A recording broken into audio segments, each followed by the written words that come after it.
പാനിപൂരി കഴിക്കാൻ എല്ലാവർക്കും ഇഷ്ടമാണ്. ആ പാനിപൂരി നമുക്ക് നമ്മുടെ വീട്ടിൽ തന്നെ ഉണ്ടാക്കിയെടുക്കാം. അതിനായിട്ട് മല്ലിച്ചപ്പ്, പുതിനയില രണ്ടും ഒരേ അളവിൽ എടുത്തിട്ട്, ഇവിടെ ഞാൻ ഹാഫ് പീസ് മുളക് എടുത്തിട്ടുള്ളൂ, നല്ല എരിവുള്ള മുളക് ആയതുകൊണ്ട്. അതിലേക്ക് 1 ഇഞ്ച് നീളത്തിലുള്ള ഇഞ്ചിയും കട്ട് ചെയ്തിട്ടെടുത്തിട്ട് നന്നായിട്ട് അടിച്ചെടുക്കുന്നുണ്ട്.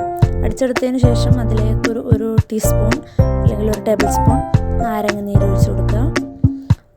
ആവശ്യത്തിന് വെള്ളം ഒഴിച്ച് കൊടുക്കുക. അതിലേക്ക് 1.5 ടീസ്പൂൺ ചാറ്റ് മസാല ഇട്ട് കൊടുക്കുക. ചാറ്റ് മസാല നിർബന്ധമാണ്, പാനിപൂരിൻ്റെ ടേസ്റ്റിന് ചാറ്റ് മസാലയാണ് കേട്ടോ. ദെൻ ഇവിടെ ഉള്ളി അരിഞ്ഞ് വെച്ചതുണ്ട്, കിഴങ്ങ് വേവിച്ച് വെച്ചിട്ടുണ്ട്.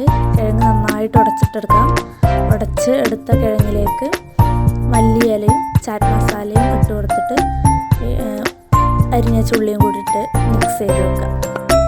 അതിവിടെ റെഡി ആയിട്ടുണ്ട്. പിന്നെ അടുത്തത് വരുന്ന മൂന്നാമത്തെ ഇൻഗ്രീഡിയൻ്റ് എന്താ വരുന്നത്, ഒരു പുളിരസം മധുരസം എല്ലാം ഉള്ള ഒരു ഇതാണ്. അതിലേക്ക് പുളിയും ശർക്കരയും കുറച്ച് മുളക് പൊടി ഇട്ടിട്ട് നന്നായിട്ട് വറ്റിച്ചെടുക്കാം. പൂരി പുറത്തുനിന്ന് വാങ്ങിയതാണ് കേട്ടോ. പാനിപ്പൂരി റെഡി ആയിട്ടുണ്ട്.